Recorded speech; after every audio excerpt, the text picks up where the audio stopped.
Hey team, how you doing? So just really quick, I want to go over the incline box push-up.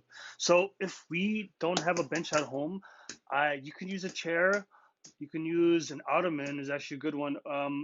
But if we're not able to keep form, we have to go even a little higher. I would go two chairs, one chair for each hand. Okay, so this is the regression from the push-up. If we're not able to do a floor push-up yet, we want to make sure we raise the surface up a little bit, and as we get better, we go lower and lower. Now, your push-up has to be done perfectly, right? So our spine needs to be perfectly aligned all the way from our head down to our back, to our spine, down to our toes, okay, to our heels.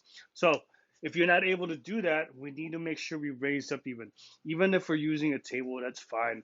As we get stronger and better, we're going to lower the box lower and lower until we can get a full push-up from the floor. Okay, so here's how we do an incline push-up.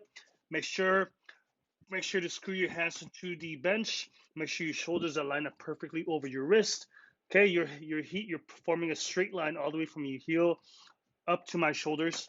Okay, inhale. Go ahead and retract the shoulders. Lower your chest down to the bench or to the chair. Exhale, punch to the ceiling. Inhale.